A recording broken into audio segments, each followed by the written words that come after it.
Hello friends, நம்ம இன்றைக்கி இந்த வீடியோவில் ரொம்ப ஈஸியாக சாமந்தி பூ மாலை எப்படி ரெடி பண்ணுறதுன்னு பார்க்கலாம். அதுக்காக நார்மல் சைஸ் ஊசியில் ரெட்டையாக நூல் போட்டுக்கோங்க. சாமந்தி பூவோட காம்பை கட் பண்ணிவிட்டு இந்த மாதிரி கீழ்ப்பக்கமாக பார்த்த மாதிரி கோர்த்துக்கோங்க. கொஞ்சம் நீளத்துக்கு நூல் விட்டுருங்க முடிச்சு போடுறதுக்காக.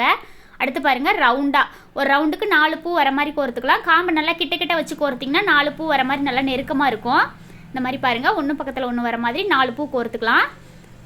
அவ்வளோதான் பாருங்கள், எங்கேயும் கேப் இல்லாமல் ரவுண்டாக இருக்குது இல்லைங்களா. இதில் வந்து காம்பை கட் பண்ண ஒரு சாமந்தி பூவை மேலே பார்த்த மாதிரி கோர்த்துக்கலாம். கோர்த்துட்டு இந்த மாதிரி நூலில் நகர்த்திக்கங்க. இந்த மாதிரி மாலை கட்டுறதுக்கு முன்னாடியே ஒரு அரை ஜான் அளவுக்கு நூல் விட்டுருங்க. லாஸ்ட்டாக அது முடிச்சு போடுறதுக்காக நம்மளுக்கு தேவைப்படுது. அடுத்தடுத்து கோர்த்துக்கலாம் பாருங்கள். ஃபஸ்ட்டு கீழே பார்த்த மாதிரி ஒரு பூ காம்பை கட் பண்ணிவிட்டு கோர்த்தோம் இல்லைங்களா, அது வந்து இனிமேல் தேவையில்லை. ஃபஸ்ட்டு மட்டும் கோர்த்தா சரி.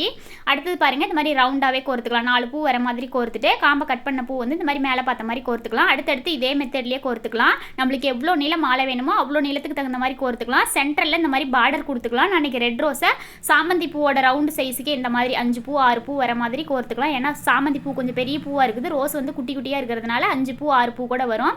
அதே மாதிரி ரவுண்டாக கோர்த்துட்டு காம்பை கட் பண்ணி மேலே பார்த்த மாதிரி ஒரு ரோஸை கோர்த்துக்கலாம். மறுபடியும் 2 லைன் சாமந்தி கோர்த்துட்டு மறுபடியும் ரோஸ் கோர்த்துக்கலாம் பாருங்க.